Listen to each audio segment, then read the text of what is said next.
giza lilikuwa juu ya uso wa vilindi vya maji, na Roho wa Mungu alitulia juu ya uso wa maji. Mstari wa 2, Mungu akasema na iwe nuru, ikawa nuru. Nchi ilikuwa ukiwa na ilikuwa tupu na giza lilikuwa, lakini wakati ilipokutana na neno la Mungu, nchi ambayo ilikuwa ukiwa, ilikuwa tupu, haikuwa na umbo, ilikuwa na giza, ilipokutana na neno la Mungu, hiyo nchi iliweza kubadilika. Kwa maana Mungu alisema iwe nuru, ikawa nuru.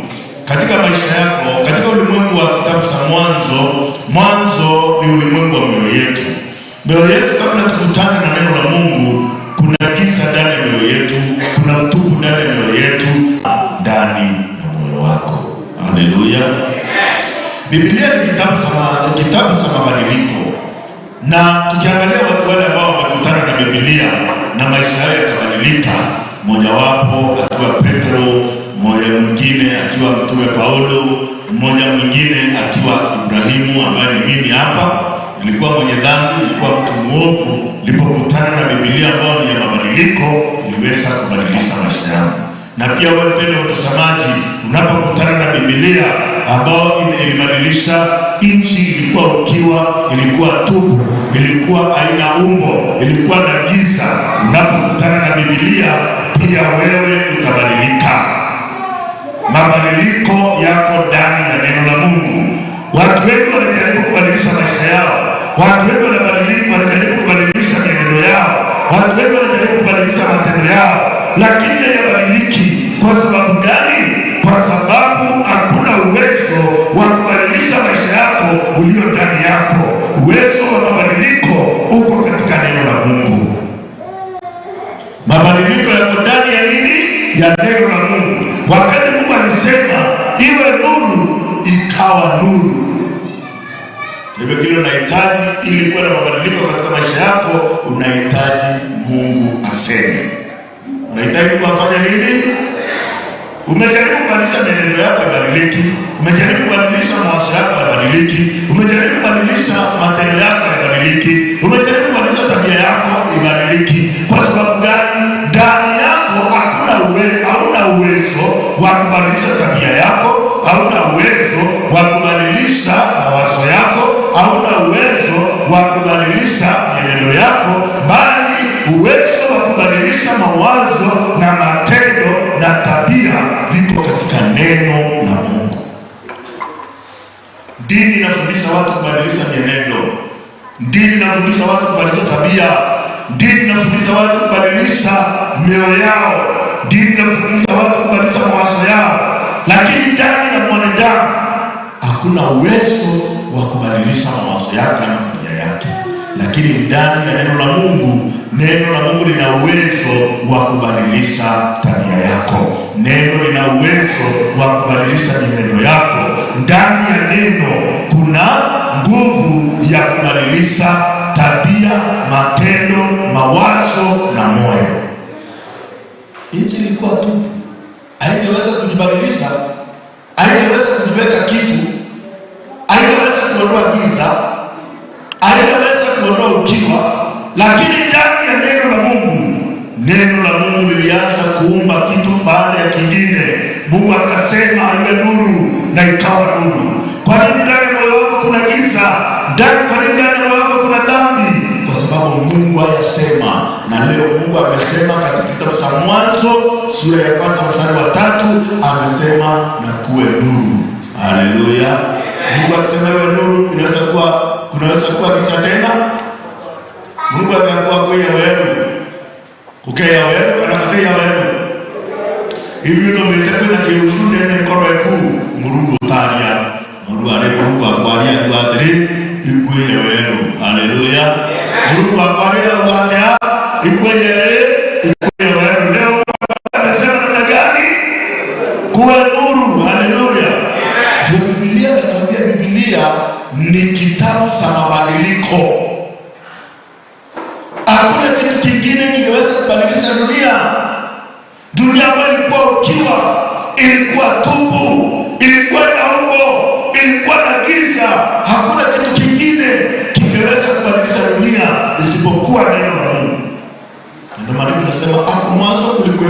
hivyo, na neno lilikuwepo kwa Mungu, na neno lilikuwepo kwa Mungu, na neno ni Mungu. Wakati ambapo neno la Mungu linakuja kwako, huo ndio mwanzo wa mabadiliko.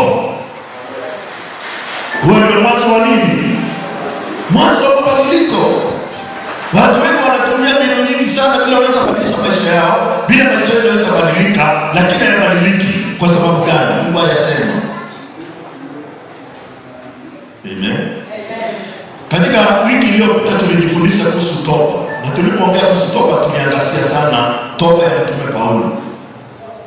Sauli alikuwa muuaji, alikuwa mtu anatesa wa Kristo, alikuwa mtu amini Yesu Kristo, lakini alipokutana na Yesu Kristo maisha yake yalibadilika. Alianza kuhubiri imani aliyokuwa anaipinga. Alianza kuhubiri ya kwamba Yesu Kristo alifufuka. Kwa nini watu wengi hawahubiri kifo cha Yesu Kristo? Katika kifo cha Yesu Kristo kuna msamaha wa dhambi. Kwa nini watu wengi hawahubiri kufufuka kwa Yesu Kristo? Katika kufufuka kwa Yesu Kristo kuna kuhesabiwa haki. Wakorintho wa kwanza 15, tuone vile Biblia inasema. Wakorintho wa kwanza 15. Pedro mtazamaji na hapa kanisani na kufungua Wakorintho wa kwanza 15 mstari wa 3, maandiko yanasema, kwa maana niliwatolea ninyi hapo mwanzo yale niliyopokea mimi mwenyewe, ya kuwa Kristo alikufa kwa ajili ya dhambi zetu kama yanenavyo maandiko. Kristo alikufa kwa ajili ya dhambi zetu kama yanenavyo maandiko. Vile maandiko yanasema ni kweli, Yesu alikufa kwa sababu ya dhambi zetu. Yesu hakufa kwa sababu ya dhambi yake, alikuja ulimwenguni ili afe kwa sababu ya dhambi zetu. Kwa maana maandiko yanasema katika Warumi 6 mstari wa 23 inasema, mshahara wa dhambi ni mauti. Wakati Yesu alipokuja katika mwili, alibeba dhambi zetu katika mwili, na alipobeba dhambi zetu katika mwili, alibeba mpaka mauti yetu. Ilibidi Yesu afe. Yesu hakufa kwa sababu ya dhambi yake. Kitabu cha Wakorintho wa 2:5 mstari wa 21 inasema, yeye asiyejua dhambi amefanya dhambi kwa ajili yetu, ili sisi tupate kuwa haki ya Mungu katika yeye. Yeye asiyejua dhambi ni Yesu Kristo. Yesu hakujua dhambi nini? Ndani yake hakuwa na dhambi, lakini alipokuja ulimwenguni alibeba dhambi zetu, na alipobeba dhambi zetu ilibidi afe kwa sababu mshahara wa dhambi ni mauti. Yesu hakufa kwa sababu ya makosa yake. Maandiko yanasema kitabu cha waraka wa kwanza wa Yohana sura ya 3, kitabu cha waraka wa kwanza wa Yohana 3 mstari wa 5, maandiko yanasema, ninyi mnajua ya kuwa alidhihirishwa ili asiondoe dhambi, na dhambi haimo ndani yake. Yesu alidhihirishwa ili asiondoe dhambi, na ndani yake hamna dhambi. Ndani ya Yesu Kristo hakukuwa na dhambi, na alidhihirishwa ili asiondoe dhambi. Kuna jambo moja nataka uelewe mpendwa mtazamaji. Kwa nini Yesu alidhihirishwa? Alidhihirishwa kwa ajili ya wenye dhambi, lakini yeye hakuwa na dhambi, na alidhihirishwa ili asiondoe dhambi. Ndani ya Yesu Kristo hakukuwa na dhambi. Alijua dhambi. Mbona Yesu akafa? Maandiko yamesema alikufa kwa sababu ya dhambi zetu kama yanavyo maandiko. Yesu ambaye hakujua dhambi, hakutenda dhambi, hakuwa na dhambi, alidhihirishwa ili asiondoe dhambi. Na kuondoa dhambi ilibidi Yesu afe kwa sababu ya dhambi zetu. Hebu angalia kitabu cha Petro wa kwanza. Kitabu cha Petro wa kwanza. Tuone vile Biblia inasema.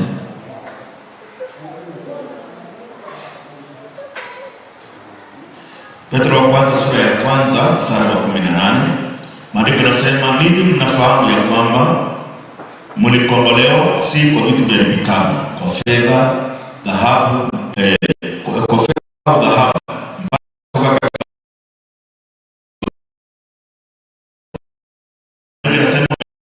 si kwa vitu vikao kama fedha,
ungetafuta wa ndani ya Kristo ungepata. Lakini mambo hayo yote ungetafuta kama mwanadamu ungeyapata. Ungepata mwanadamu akona dosari, ungepata mwanadamu akona wa, ungepata mwanadamu akona mambo hayo yote. Lakini Kristo hana wa, hana dosari, hana ila. Yesu Kristo hakuwa na mambo hayo. Mambo hayo yote Yesu hakuwa nayo, ndio yako ndani ya mwanadamu. Mwanadamu ni mwenye dhambi, mwanadamu akona dosari, mwanadamu akona wa, mwanadamu akona hatia, mwanadamu akona hila. Mambo yote yamejaa kwa mwanadamu. Lakini kwa Yesu Kristo mambo hayo yote hayawezi kupatikana. Yesu ana dhambi, Yesu ana dosari, Yesu ana hatia, Yesu ana hila. Yesu alikuwa mkamilifu, hakuwa dhambi, hana dhambi ndani yake. Na ndio maana inasema bali kwa damu ya dhamana kama ya mwanakondoo asiye na dosari wala wa, yaani Kristo. Hiyo ndio damu imetukomboa. Hatukukombolewa na damu iko na wa, hatukukombolewa na damu ambayo iko na dosari. Tulikombolewa na damu ambayo haina dosari, ambayo ni damu ya Yesu Kristo. Kwa nini Mungu hakukubali dhabihu zilizokuwa zinatolewa na makuhani? Bwana alikuwa anatoa kila mwaka, bado ndani ya moyo wake na ndani ya ile anayetolewa ile dhabihu bado kuna kumbukumbu ya dhambi.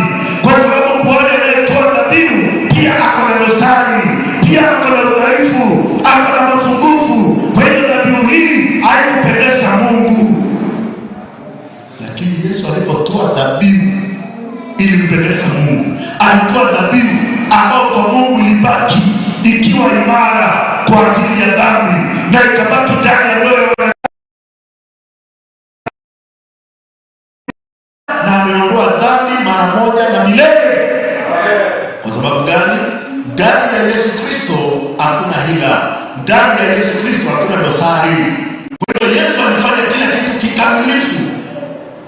Ukisema wewe ni Kristo na bado uko na dhambi, basi wewe hauna imani ndani ya Kristo, kwa sababu Kristo hana dhambi. Na Kristo hana dhambi, akiingia ndani yako anaondoa dhambi, anaweka haki ndani yako. Kwa sababu Yesu ana nini?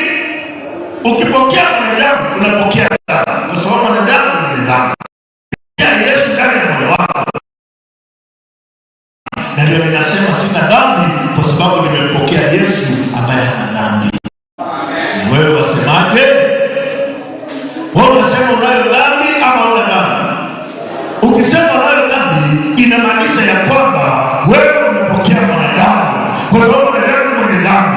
Lakini Yesu ni mtakatifu, Yesu ni mwenye haki, Yesu ni mkamilifu, Yesu hana dhambi. Unapopata Yesu ndani ya moyo wako, dhambi inaondoka, unapokea mtakatifu, haki, umilele, ukamilifu ulio ndani ya Kristo.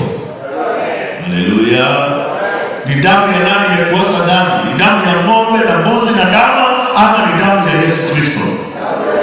Kama ni damu ya ng'ombe, wale waliooswa na damu ya ng'ombe na ndama na mbuzi, haikuweza kuondoa dhambi. Kwa sababu gani haikuweza kuondoa dhambi? Hii damu si kama damu ya Yesu. Damu ya Yesu Kristo haina dosari. Haleluya. Haina nini? Haina dosari wala wa. Damu ya Yesu haina dosari, haina hatia, haina wa. Ndio hiyo damu ikikosa dhambi na kuosa dhambi mara moja na milele. So tunapozungumzia kuhusu toba, tunazungumzia toba. Toba ni mabadiliko ya moyo. Unaona, bila unaamini ya kwamba mimi ni mwenye dhambi na siwezi kujitoa kwa dhambi, lazima niombe msamaha kila siku, lazima nitakaze kila siku. Hiyo ni moyo wako umekasia njia hiyo. Toba ni kubadilisha moyo, uweze kuona damu ya Yesu Kristo amekamana, ambayo ina dosari, haina wale yote, imenioza kabisa. Ndio toba. Toba si kwenda kusema mimi ni mwenye dhambi, niliiba, nilisini, niliua, hesabu tu maovu.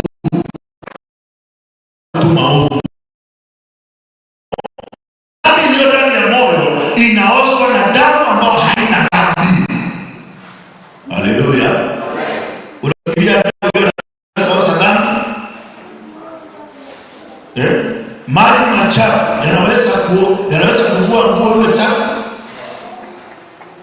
Ili nguo iwe safi inahitaji maji safi.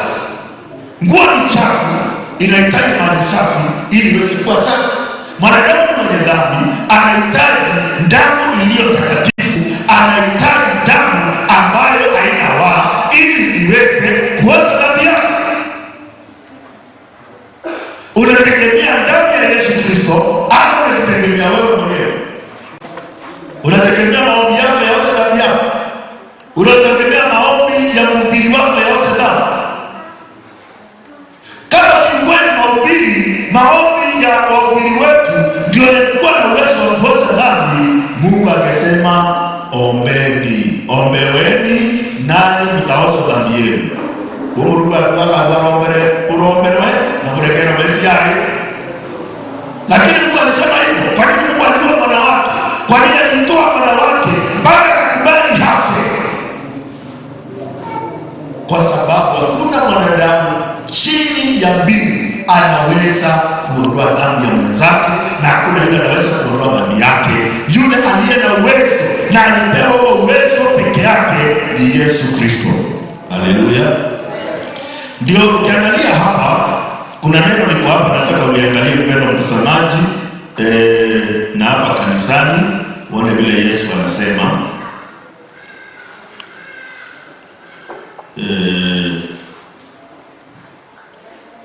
Katika kitabu cha Marko sura ya 2 mstari wa 3 nasema, wakaja watu wakamletea mtu mwenye kupooza ameshukuliwa na watu wanne, na walipokuwa hawawezi kumkaribia kwa sababu ya mkutano, walitoboa dari pale alipokuwepo na wakamsusa, na wakiisa kulivunja wakamteremsha kondoro alilolilalia yule aliyepooza. Naye Yesu alipoiona imani yao akamwambia yule mwenye kupooza, mwanangu,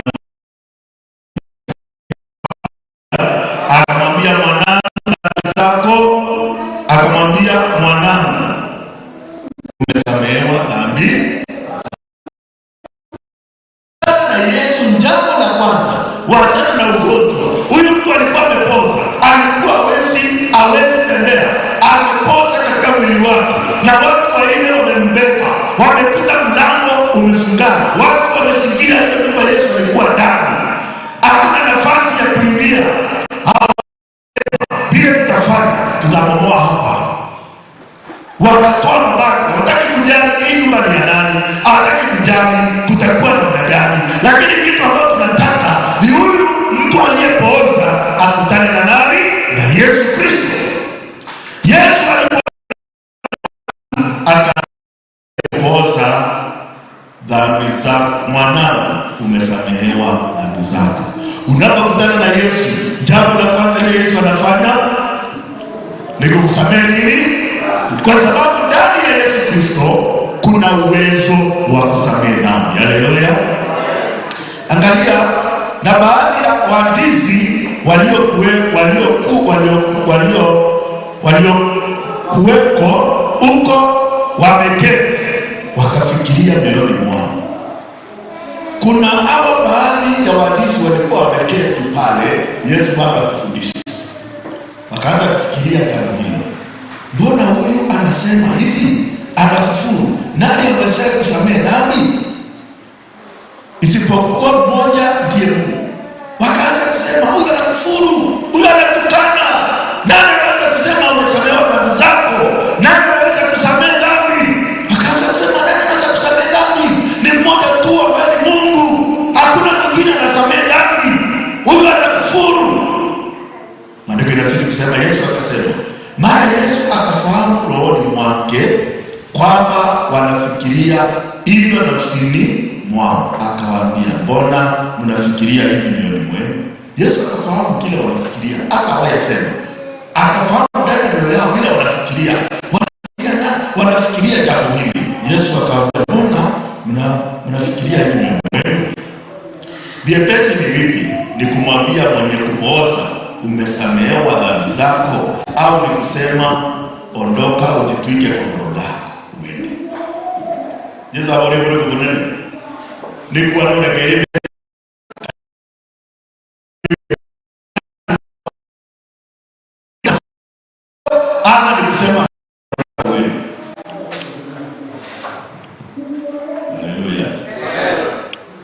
mstari wa 10, lakini mpate kujua ya kuwa Mwana wa Adamu anayo amri duniani ya kusamehe dhambi, ya kwamba katika wote alionipa nisimpoteze hata mmoja, bali nimfufue siku ya mwisho.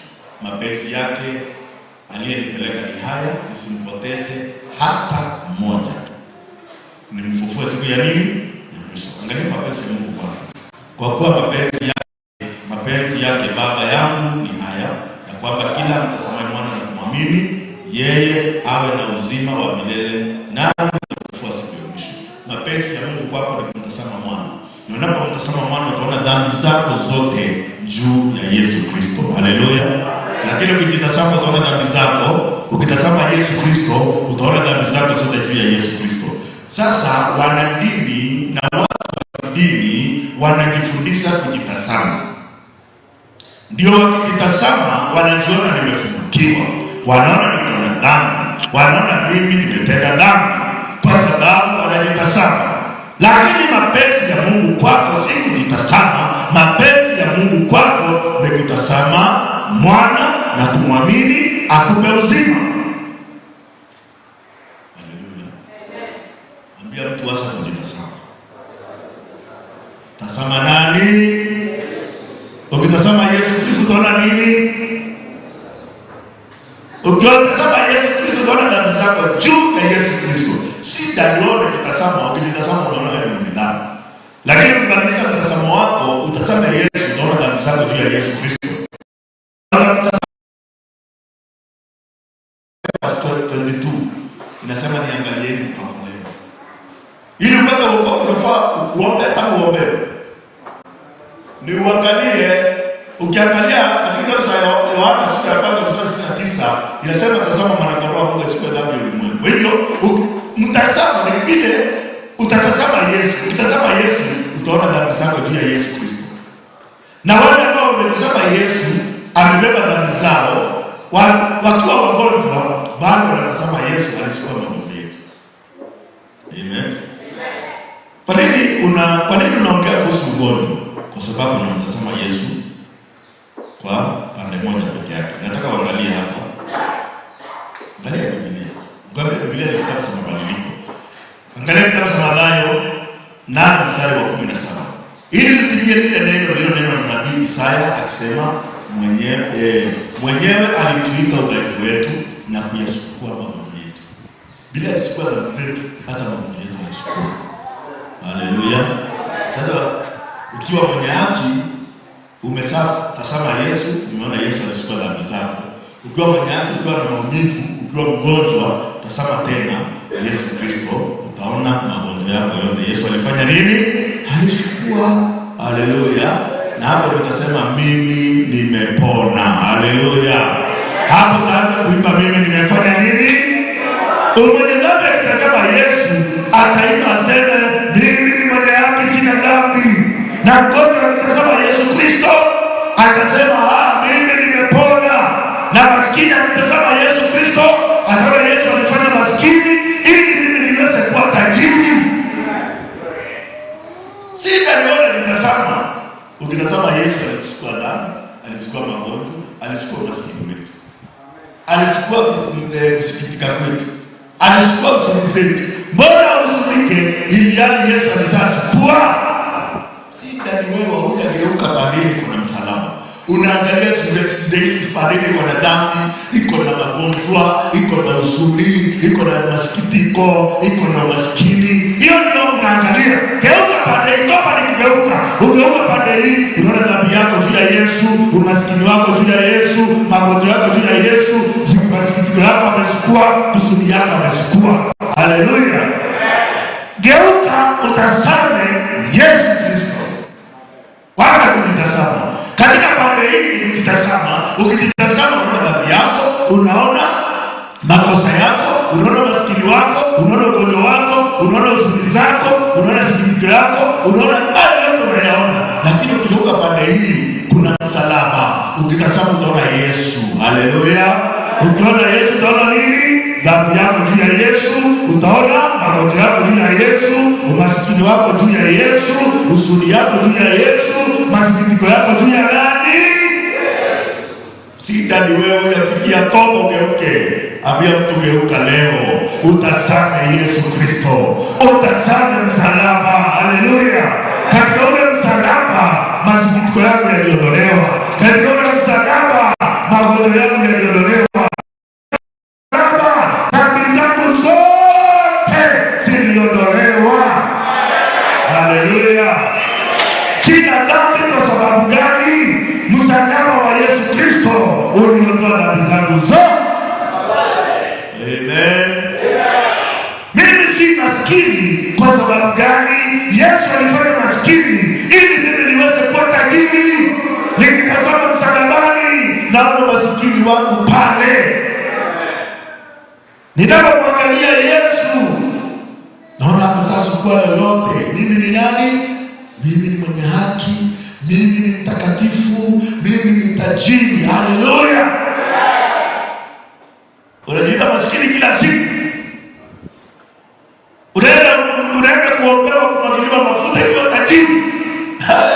Kwa sababu gani? Katika njia ya mwanadamu wewe ni maskini. Ukitoka kwa njia ya mwanadamu uje kwa njia ya Yesu, wewe ni tajiri. Haleluya. Kwa sababu Yesu alibeba maskini wako. Katika njia yako wewe unalaaniwa, uko na laana ya vizazi, uko na laana ya torati, lakini unapomgeukia Yesu laana yote imeisha. Yesu alifanya laana ili akukomboe kwa laana. Mimi nimekombolewa kwa laana ya ukoo, laana ya vizazi, laana ya torati, ili nilini baraka ambayo Mungu aliahidi Ibrahimu, Isaka na Yakobo. Mbarikiwa.